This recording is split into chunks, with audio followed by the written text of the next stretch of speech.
this is a quick video on how to show almost sure convergence implies convergence in probability. I do have a few things written already just as reminders and refreshers on some definitions. The first one is about sequences of sets. So if this set is non-decreasing, which means each additional element in the set is either bigger or equal to or the same size as the element prior, then we can replace a limit of that sequence as a union of that sequence.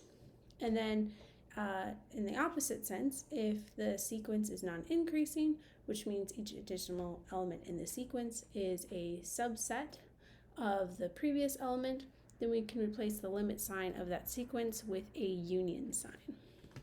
I also have the definitions kind of informally of what I mean by almost sure convergence and what I mean by convergence in probability.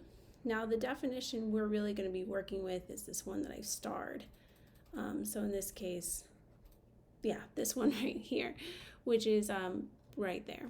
So this is the definition we're going to work with, and we're going to show that it leads to one of these definitions for convergence in probability.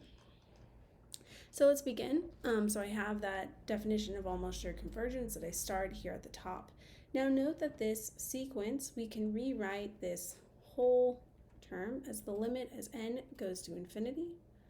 Probability, well actually, let me rewrite this a couple different ways. I'm going to save a step.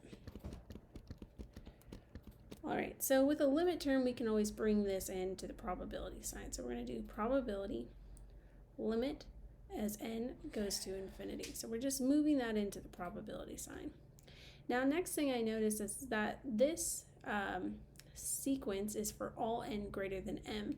So when we have this, we can write this as an intersection for all n equal to m and beyond. We have the set w such that the absolute difference of xn minus x less than or equal to epsilon is equal to, well, this would be the end of that, is equal to 1.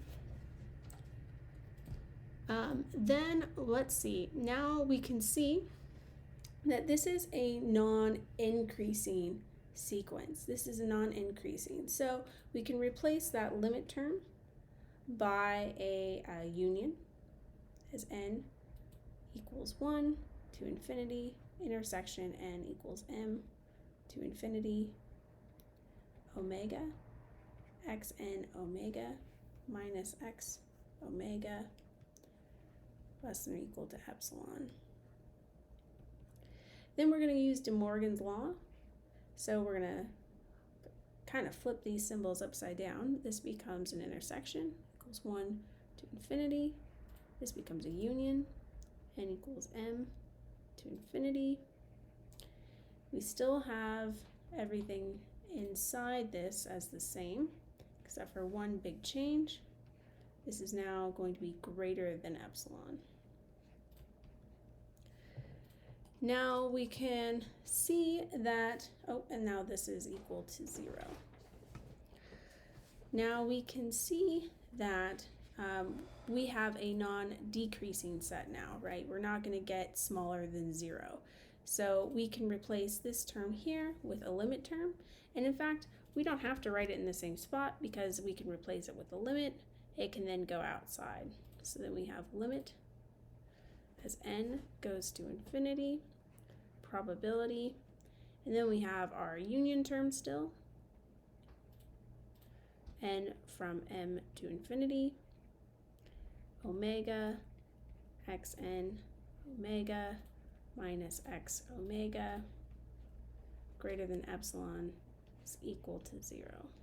So now we can see we're really close to one of the definitions of convergence in probability. It's actually this first one right here. So we're really close. We just have that omega term. Well, one thing we can see is that, I've already written it for you, is that if this is a union of events, well then any subset of this union is going to be less than or equal to what was prior. So we know that this is a bound for just any n. So for any value, this is going to be a bound because this is a subset, strict subset of what is above it. So we know that it is bounded above by 0, and of course any probability always has to be greater than or equal to 0. So then we get that this is equal to 0, and we have xn converges to x almost surely, implies that xn converges to x in probability.